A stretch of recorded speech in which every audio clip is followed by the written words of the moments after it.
Does this new announcement actually make Ethereum a security? And if you thought the 39 point whatever percent of capital gains tax that the Biden administration wants to impart was bad, check out this tax that they also want to slap on top of it.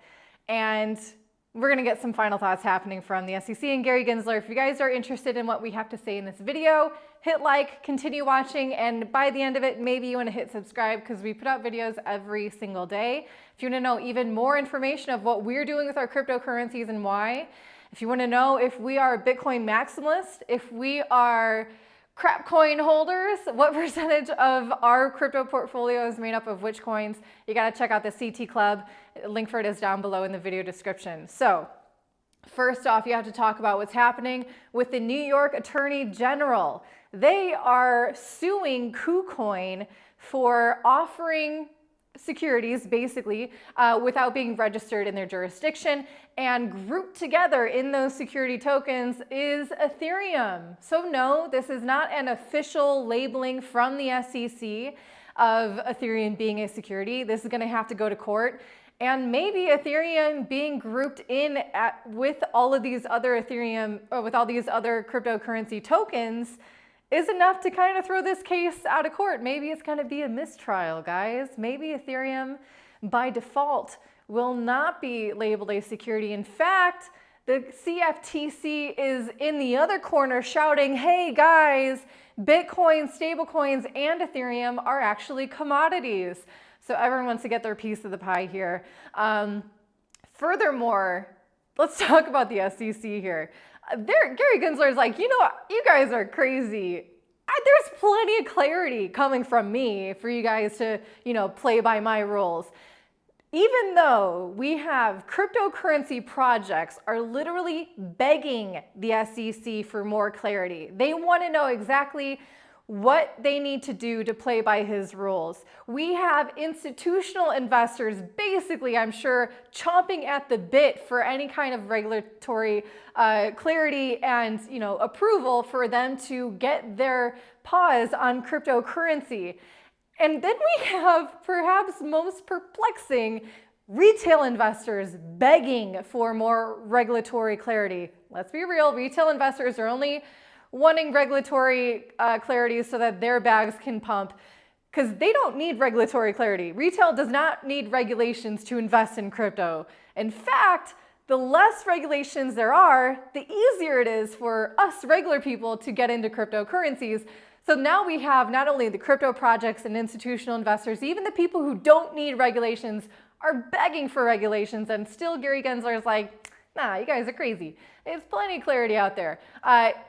Well, we all know why, because he gets a lot more money working retroactively and getting people with fines and making up the rules later on as they go. In fact, Eric Voorhees had a hilarious tweet. It's a little bit vulgar, but I'm going to say it anyway because it made me laugh, okay? He said basically the SEC protection is the same as a broken condom. The same amount of discomfort and protection, but without any actual protection. And that's his thoughts on the SEC. Eric Voorhees, another golden one. If you want to be on this channel, Eric, let us know. We'd love to have you for an interview. I'm a big fan of what you're doing, and your knowledge in this space, and especially your debates with Peter Schiff are classic. Okay, moving on. The Biden administration, Toby did this in yesterday's video talking about how he's proposing, this has not been passed yet, again, it has to go through Senate and House, but he's proposing this increase in capital gains tax from 20%, almost doubling it to 39 point whatever percent. And now he's also proposing a 30% tax on Bitcoin mining, because that tax is because Bitcoin mining is going to be a hindrance in their energy efficiency, basically in their carbon footprint, more or less. You know what's missing is there's no tax mysteriously on things like Christmas lights and the use of dryers to dry your clothes at appliance.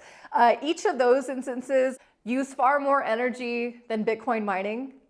So maybe they are threatened a little bit by this concept of be your own bank that Bitcoin represents, and mining being an integral part of that, support of that network.